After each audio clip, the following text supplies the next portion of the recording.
Doing a movie musical is one of the hardest things you can pull off in the business, and it's really about the director. And I just worked with Michael Gracey, who's a very, very successful, well-known commercials director and music video director. I had a feeling that he was going to be a great director and I wanted to work with him. And on the last day of filming, we wrapped, high fives, hugs, and I said, we should do a film together. And he looked at me, he's an Aussie, and we know each other well, and he goes, yeah, whatever, Jackman. I said, oh, fine, you don't have to do a movie with me if you don't want to. And he goes, listen, here's the deal. I've been doing commercials for 10 years. And I don't know what it is, but you actors on the last day, I don't know if you're trying to be nice or you get caught up in the moment, but every actor says, we should do a movie together. Now, it's nice, but for the first 5 years, I would ring my mum immediately and say, George Clooney wants to do a movie with me. Leonardo DiCaprio wants to... And of course, none of those movies ever came to me. So, whatever. Anyway, 6 months later, after Larry Marr came to me with this idea and we had a script, I sent it to him and he rang me back immediately. He goes, holy... He developed pretty quickly the famous Michael Gracey pitch. Now, the Michael Gracey does a pitch where honestly, he's better than I've ever been playing P.T. Barnum. It's 45 minutes and he tells a story, and he had an artist friend of his draw these beautiful concept art. We at this point had 3 songs, so we had 3 songs for people to listen to, and he would talk them through the movie. He did 1,000 of these pitches to producers, musicians, studio heads, actors, anyone who would listen, who he thought might help get the movie made, he gave the pitch to. And there was not one person he pitched to who didn't buy in after the 45 minutes.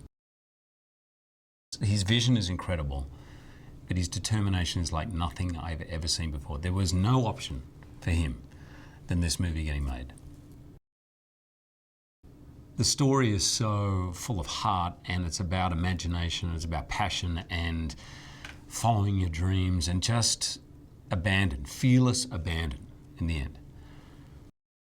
Well, back in 1850, that wasn't America as we know it today. You were limited by the family you were born into, your name, the class you were. It was a very religious society, and the idea of just entertainment for fun was almost borderline considered evil.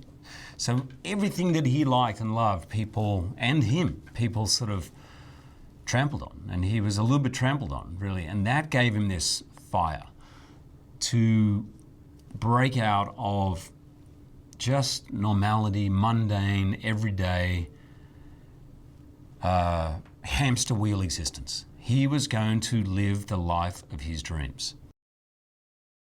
He knew how to make something out of nothing, how to turn lemons into lemonade, and I've always loved that quality. Nothing anybody said would stop him. He followed his own path, and any setback he had, he managed to literally turn that setback into a positive. He believed that what makes you different actually makes you special. It's something that resonates today, I think, in a huge way, and I think everybody can relate to it, particularly young kids, and that's why I'm so thrilled about this, the theme of this movie, that it really does empower people to just be themselves. A Million Dreams was the first song that Justin and Benj wrote or gave to us. It's such a beautiful song. I loved it. It was my favorite song out of the first 3 that we had. Just stuck into your head, and it's got an innocence as you follow the young Barnum at about age 8 or 10, with all the possibilities that an 8-year-old has, that limitless imagination, and all those dreams in his head, and his desire one day to live out his fantasy. And then you watch him grow up during that, holding on to that for a long time anyway, holding on to that limitless possibility of life.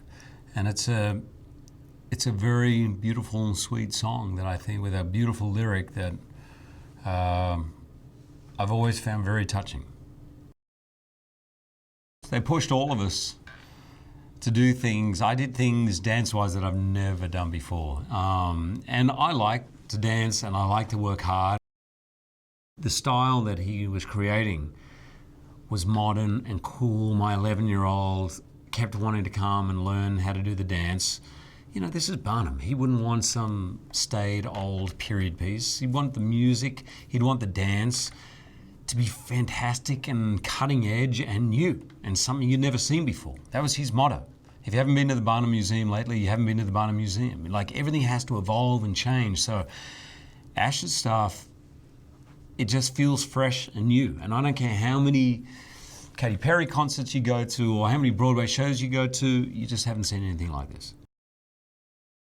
When he signed on to this, and that was Michael Gracey's idea, I was just so excited because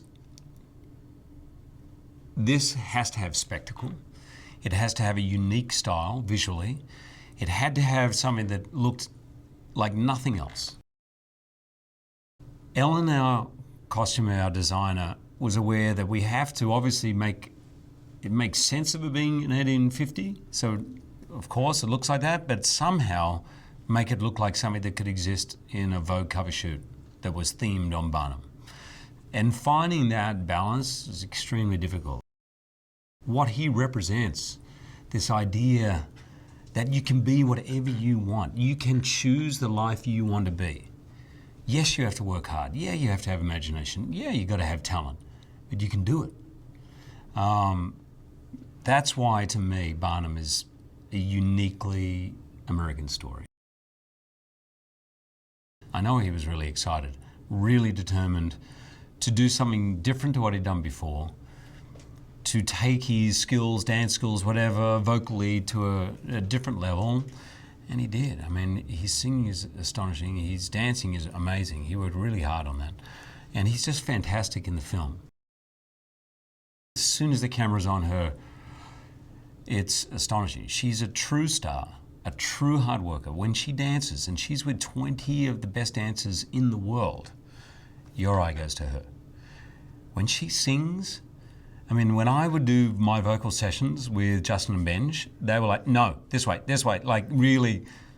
And with her, they just let her go. She's a pure natural.